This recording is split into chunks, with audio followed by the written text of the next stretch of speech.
Iyi ni radio BBC Gahuzamiryango.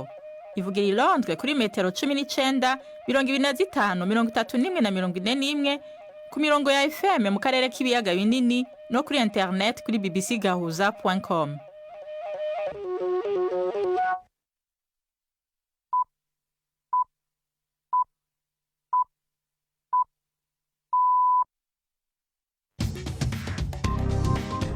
Ubu ni saa 10 n'igice ku isaha mpuzamakungu ya GMT, isaha 12 n'igice mu Rwanda no mu Burundi, muri kumwe na Nina Iradukunda.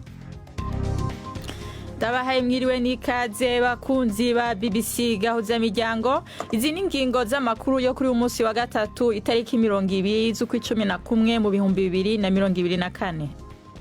Intumwa ya Amerika ivuga ko ibiganiro aherutse kugirana n'abategetsi ba Libani Beirut ku bijanye no gutanga gahengwe kugira intambara iri hagati ya Israel na Hezbollah ihere vyabaye vyiza cane. Itariki 20 z'ukwezi kwa 11 n'umunsi mpuzamakungu wahariwe agateka k'abana. Mu Burundi agateka kabo kifashe gute? Muri rusange agateka k'abana kifashe neza kuko hariho vyinshi bimaze guhoha. Urabona yuko niyo hagize agateka k'umwana gahungabanye, abantu barahaguruka bakiyamiriza uba yabikoze. Indongozi z'u Burundi ngo zaje zikwiye gukura icigwa ku vyabaye muri kahise kwiduga ridasanzwe ry'amazi y'ikiyaga Tanganyika. Isi iratubwira amajambo nitwumvirize ico isi tubwira nitwa tugomba kubaho neza. Nanje ngira nti reka Tanganyika twumvire ico tubwira nitwa tugomba kubaho neza. Tubafitiye n'ikiganiro c'abagore, aya makuru ayobowe na Mark niyo nkuru.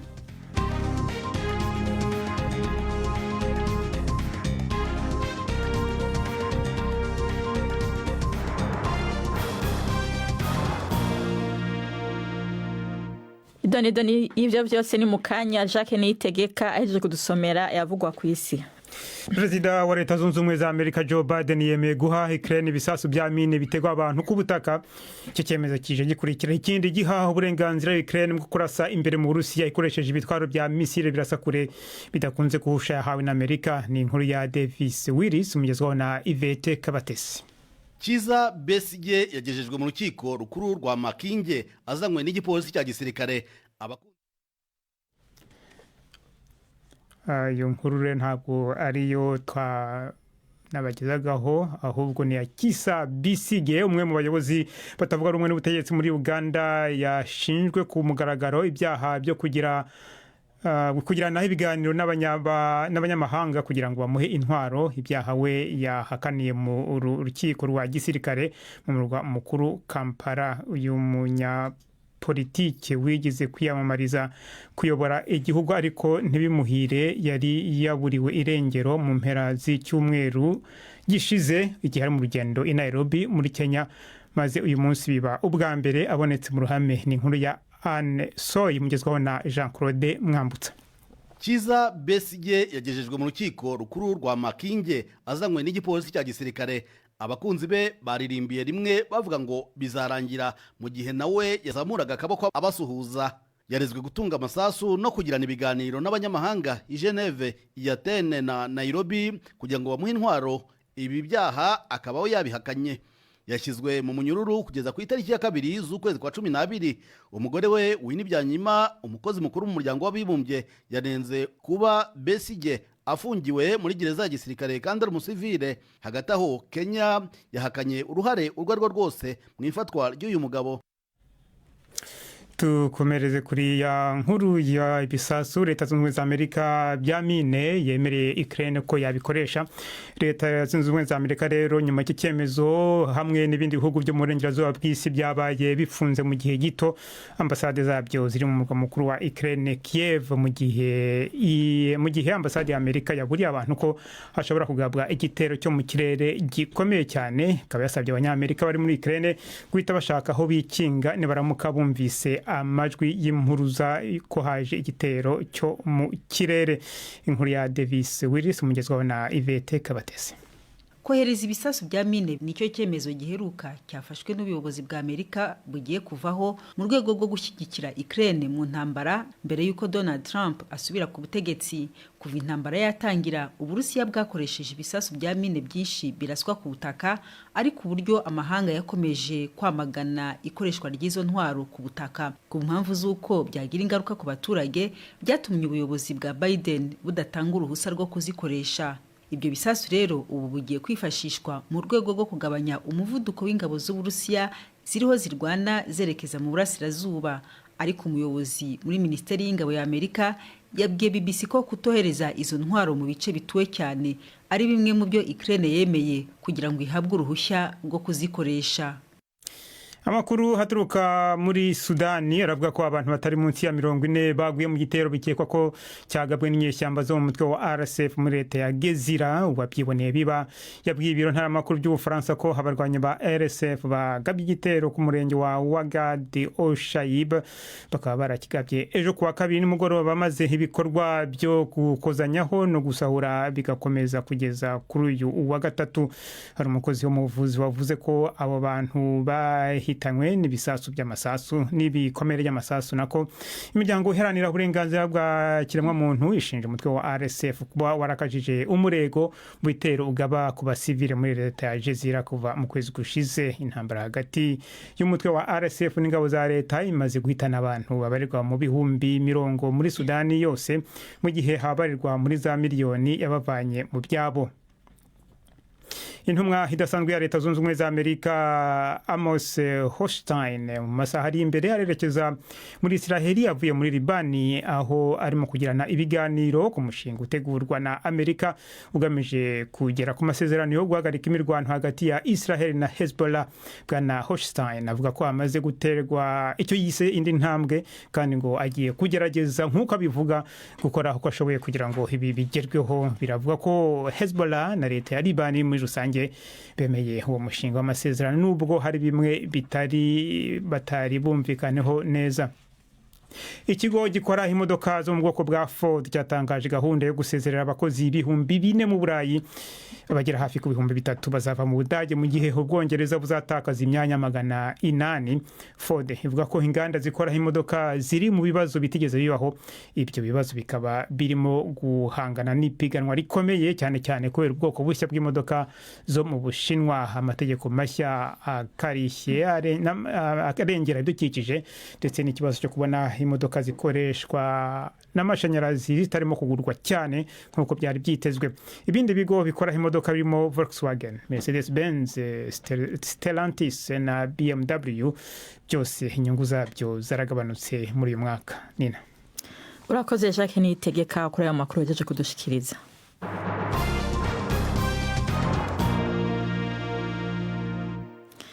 Amakuru yacu tuyahere mu burasirazuba bwo hagati. Intumwa ya Amerika Amos Hochstein avuga ko ibiganiro aherutse kugirana n'abategetsi bari Libani Beirut ku bijanye no gutanga gahengwe kugira intambara iri hagati ya Israel na Hezbollah ihere byabaye byiza cyane. Hagati aho mu bice byo mu buraruko bwa Gaza bisugerejwe n'ingabo za Israel, ishiramwe mpuzamakungu ONU riragabisha ko abanyapalestina baharugwa mu bihumbi bafise ingorane zo kubaho kubera atamfashanyo nimwe irabashikira mu misi 40. Ni inkuru ya Yolande Nere mwumva mwijwi rya Yvette Kabatesi. Umuhuza w'umunyamerika Amos Hochstein yavuze ko hari amahirwe yo kurangiza intambara ya Israeli n'umutwe wa Hezbollah, aho icyuho hagati y'impande zombi gisigaye ari gito cyane. Ibiganiro biheruka i Beirut byabaye nyuma yaho Hezbollah itangiye icyizere kuri gahunda yateguwe na Amerika. Ibi birimo ko ingabo za Israeli zirwanira ku butaka ziva mu majyaruguru ya Liban, naho abarwanyi ba Hezbollah bakava ku mupaka wa Israel, ndetse ingabo za Liban n'iza ONU zishinzwe kubungabunga amahoro zikoherezwa mu gace katarimo imirwano. Israeli ivuga ko izemera amasezerano yo guhagarika imirwano muri Liban mu gihe ibyisaba byose byemewe, ariko ibyo kurangiza intambara igaza byo bitarimo. icyegeranyo cya ONU giherutse kigaragaza ko imbaraga zose yashizemwo zo gufasha abanyapalestine baheze mu majyaruguru zamaganywe cyangwa zibangamirwa na Isirayeli kandi ko ubuzima bw'abantu bugenda buba bubi kurushaho. Igisirikare cya Isirayeli cyemeza ko ibitero byo kwikingira muri ako gace bigambiriye gusa abarwanyi b'umutwe wa Hamas. Iyo yari inkuru ya Yolande Nel. Ubu naho tuje mu Burundi. Buri mwaka itariki 20 z'ukwezi kwa 11 n'umunsi mpuzamakungu wahariwe agateka k'abana ku isi, aho amakungu akangurirwa guharanira uburenganzira bwabo, guteza imbere ubumwe mpuzamakungu n'imibereho y'abana. Twashatse kumenya ingene agateka k'abana kifashe mu Burundi, maze twakura Sixte Vinyini Muraba aserukira CNDH, umugwi w'igihugu wigenga ujejwe agateka kazina muntu, atangura ambwira ko hari inzego zashinzwe yaba za leta yaba iz'abigenga kugira agateka k'umwana gakingigwe. Muri rusange agateka k'abana kifashe neza kuko murabona yuko Uburundi bumaze gushira umukono ku masezerano mpuzamakungu y'agateka k'abana, ugashiraho ibigo biraba abana bafise icyo bapfa n'amategeko, ugashiraho igipolisi kiraba abana, ashirahamwe adaharanira ibyicaro vya politike araba ivy'abana. Hariho vyinshi bimaze guhoha. Urabona yuko niyo hagize agateka k'umwana gahungabanye, abantu barahaguruka bakiyamiriza uba yabikoze. Ariko mu minsi heze haravuzwe ikibazo c'abana bo mwibarabara, haheze n'iminsi barigeranirizwa mu kigo c'Imunzenze muri komine Mushiha mu ntara ya Cankuzo, ariko haheze iminsi hari amakuru avuga ko bace bagaruka mu mabarabara. Mbega aho hari umuti urama w'ico kibazo leta ikwiye gufata? Mu bisanzwe umuti w'ico kibazo si umuti leta yo kwikorana yonyene, hategerezwa kuba ivyigwa birimwo inzego zitandukanye, abantu bose begwa n'ikibazo c'abana, kugira ngo babanze batahure bati mbega niki gituma bava mu mazu yabo canke bavana n'abavyeyi bakaja mu mabarabara, mbega bavuye mu mabarabara icofasha kugira ngo aho bagiye biyumve kurusha ni giki, inyigisho bogirirwa n'iyihe, ivyo boca baja gukora bavanye mu ibarabara n'ibihe. Mugabo je ndabona muri kirya kigo naho muvuga ngo baravuyeyo, hariho abatari bake. Nk'uno munsi turiko turavugana hari abahungu 281, hari abakobwa 14 hamwe n'utuyoya 2 bajya bari kumwe n'abavyeyi babo. Urumva ko mu bana harimwo abashika 297, bica bizanana n'ingorane z'ingene babaho, ivyankenerwa bakenerwa misi yose. Ivyo vyose urumva ko bica bitera ikibazo. Mu ndwi iheze umukuru w'igihugu yaratanze itegeko ryo gutezurira abanyororo. Mbega hoba hari abana bari mu munyororo barabwa n'iyo ngingo? Murazi ko irya ngingo ntiri muri za zindi zagiye ahabona cyane ngo umenye ati aba ku myaka ingahe n'aba barimo. Mugabo ico tuzi kandi kituremesha nuko harimo abakenyezi benshi bazorekurwa, kandi muri abo hakabamwo abari bafise abana. Uca wumva ko abana nabo babaca basohoka, kuko mu bisanzwe abana bo ntibaba bafunzwe. Ni ukuvuga ko na dekre itaza yerekana ngo hazorekurwa abana bangahe, kuko umwana nta mategeko amukurikirana y'ivyaha. Oya Sixte Vinyini Muraba aserukira CNDH. Ubu ni 10:43 muri studio za BBC i London, 12:43 mu Rwanda no mu Burundi. Amakuru yacu arabandanya nyuma y'akaruhuko gato.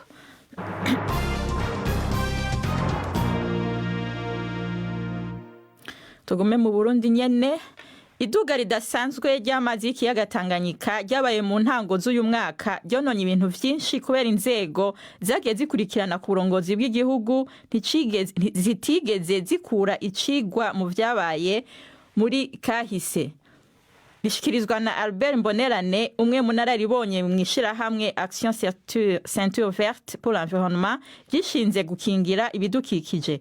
Iyi nzobere ivuga ko n'itegeko rigenga amazi mu Burundi abatari bake baritahura kutariko bigatuma abantu bubaka hatabigenewe gutyo bigateza ingorane mu nyuma.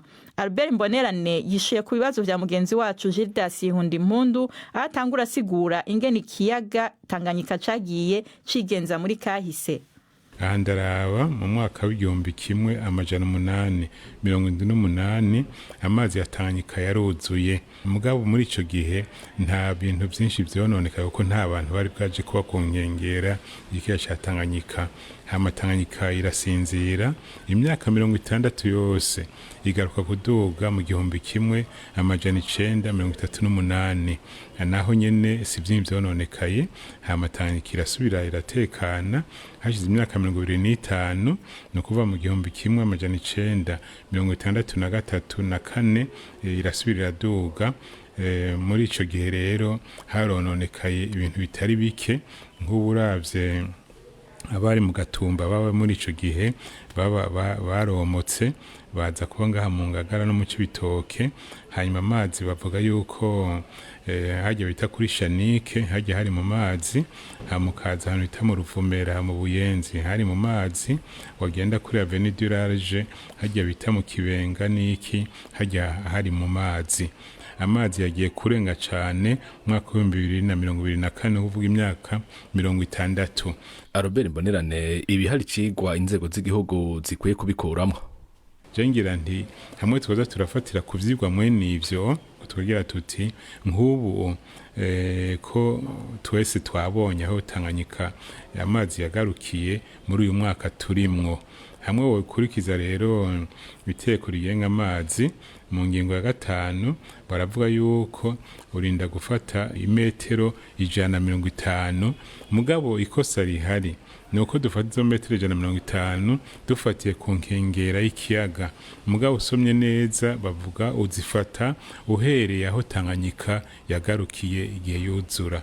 Uno munsi rero byande kutubera icigwa tugire tuti nivyo mu gihumbi kimwe amajana 963 na 4 tubireke muga turabe Tanganyika uyu mwaka yageze hehe. Cyo tugira tuti iteko rivuga yuko duharura imetero 150 duhereye aho Tanganyika yagarukiye. Ivyabaye n'ibimaze imisi biba hari abantu bayifata nk'ibisanzwe, ku bwanyu birasanzwe? Ntibisanzwe. Hariho ikintu bavuga ati uri kurategura kugira wikingire bisumba agahombo wogira mu gihe umaze kugwara. None twe turindira ko tugwara kugira ngo dusubire tuje kwivuza, kandi tugira tuti kugira twikingire ivyo byose biriko biraba nuko twokurikiza amategeko ahari. Nk'ubu nk'abantu batanga amatongo yo kubaka haranditse yuko wenda kubanza kugira icigwa cyo kuraba yuko abantu bagira bubake ari ahantu by'ukuri hashobora kubakwa kugira ngo ejo hagize ingaruka mbi zishika abantu bagire ngo ngira gutya na gutya. Nakahe kamo mutera inzego z'igihugu n'abarundi muri rusange? Akamo ntera abaturongoye cyane cyane ndabari mvugire Tanganyika kuko maze kubona ijambo Papa Benedict yavuze ati sira tubwira amajambo nitwumvirize ico isi tubwira nitwa tugomba kubaho neza. Nanje ngira nti reka Tanganyika twumvirize tubwira nitwa tugomba kubaho neza.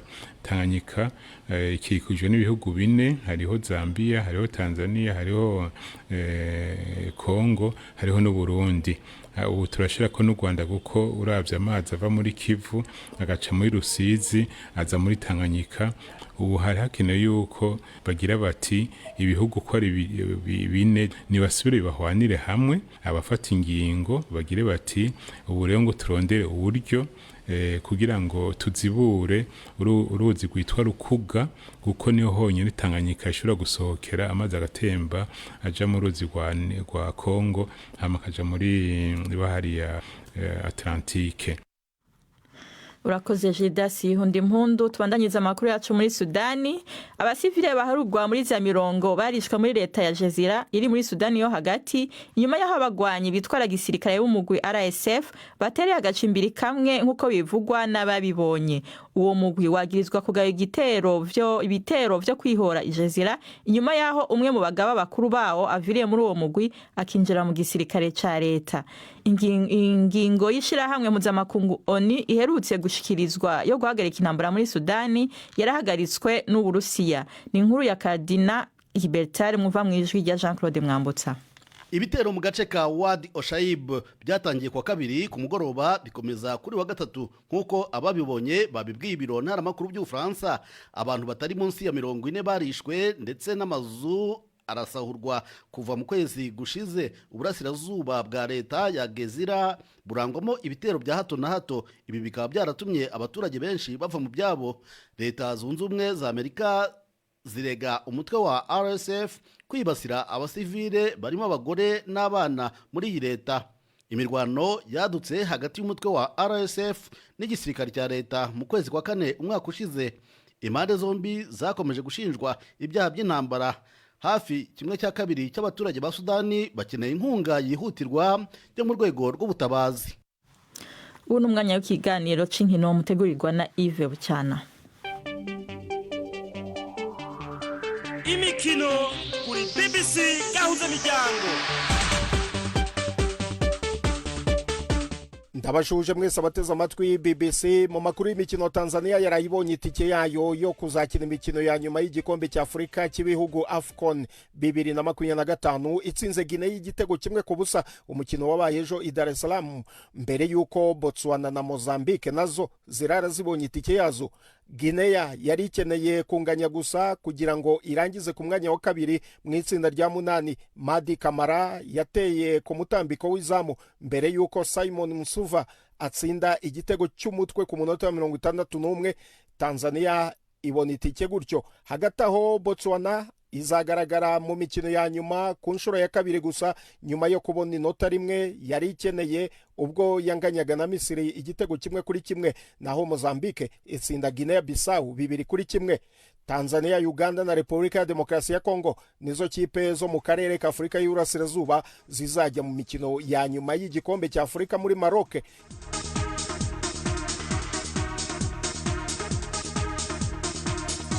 Umutoza wa Manchester City Pep Guardiola yemeye kongera amasezerano y'umwaka umwe yo gukomeza gutoza iyo kipe. Amakuru menshi yemeza ko Guardiola yahisemo gusinya amasezerano mashya yo kumugumana muri iyo kipe agiye kumaramo imyaka 10. Amaze gutwara ibikombe 18 kugeza ubu, harimo ibikombe 6 bya Premier League. Biravugwa ko amasezerano mashya afite kandi amahitamo yo kuba yakongererwa undi mwaka, nubwo ibi bitaremezwa neza kugeza ubu.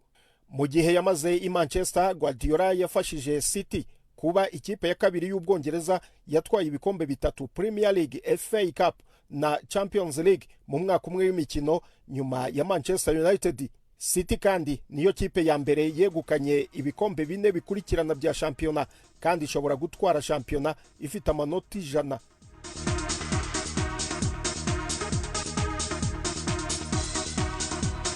Soreze muri tennis, umukinnyi wa tennis wa Espagne Rafael Nadal yakinnye umukino we wa nyuma wa tennis w'ababigize umwuga. Nadal yakinnye umukino we wa nyuma ubwo yatsindwaga n'umuholandi mu irushanwa ry'igikombe cya Davis Cup mu mujyi wa Malaga muri Espagne. Mbere gato yuko umukino wa kimwe cya kane utangira, Nadal ufite ibikombe 22 by'amarushanwa akomeye ya Grand Slam yagize amarangamutima mu gihe haririmbwaga indirimbo yubahiriza igihugu cya Espagne. Mu kiganiro n'abanyamakuru nyuma y'umukino we, Nadal yavuze ko ari umunsi udasanzwe. Roger Federer, uwo bahanganye kuva kera mu marangamutima menshi, yunamiye Nadal avuga ko ari we bahanganye bikomeye mu buryo nta wundi wabishobora. Aha ni naho nsoreje amakuru y'imikino nabahitiyemo uyu munsi. Gendi Yves Bucyana. BBC gahuza miryango muri Afrika no kwisi yose.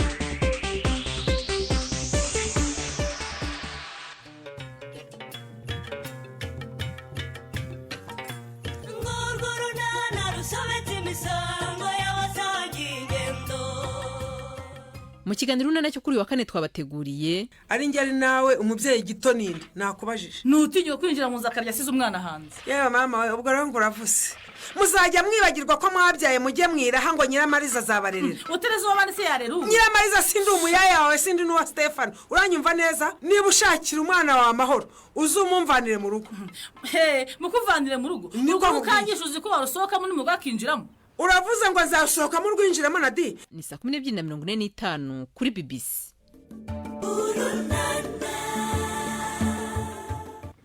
ubu naho duha umwanya Yvette Kabatesi mu kiganiro c'abagore.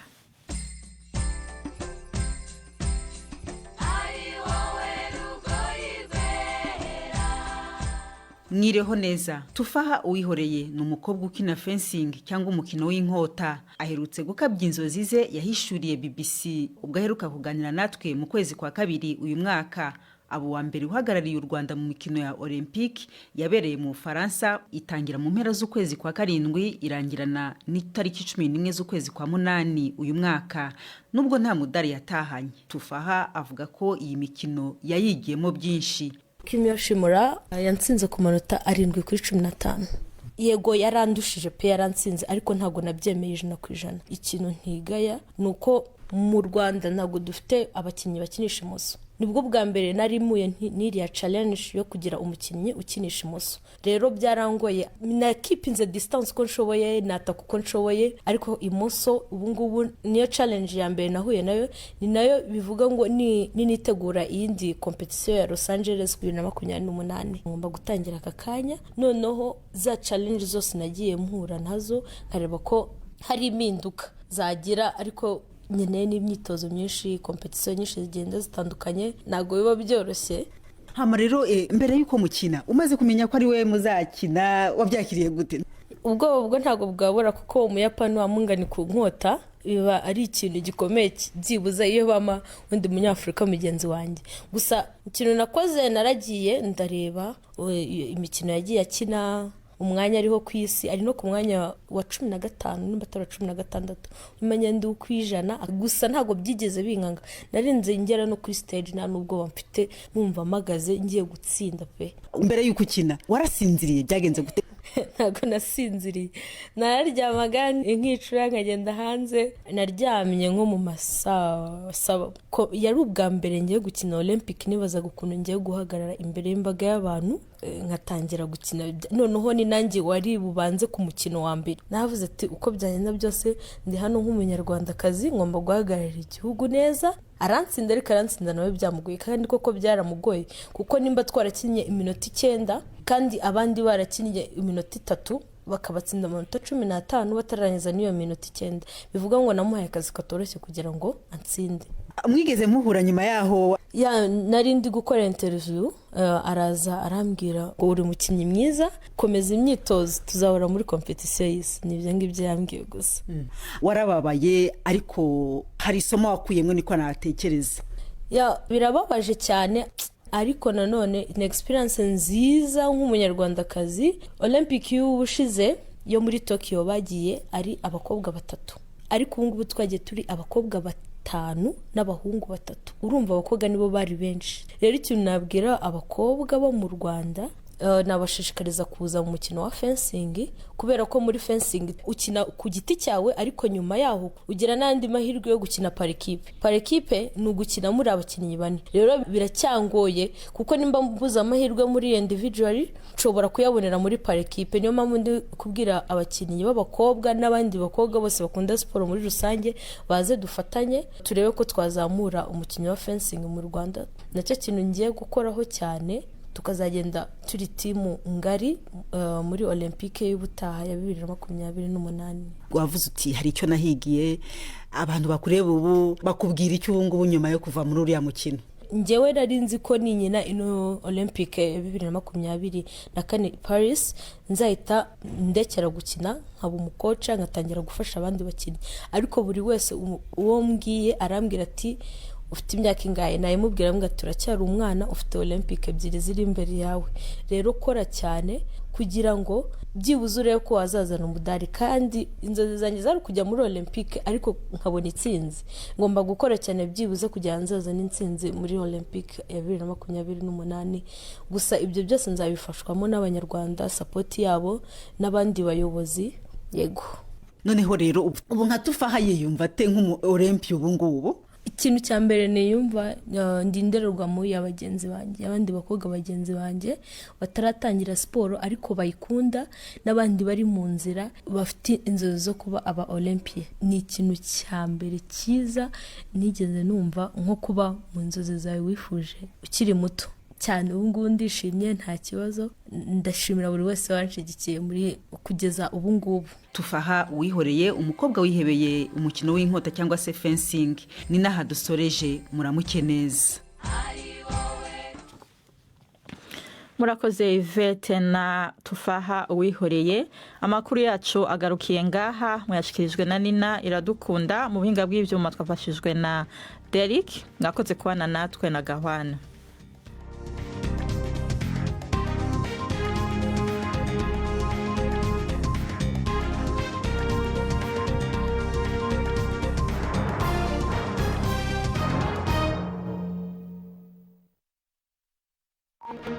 Thank you.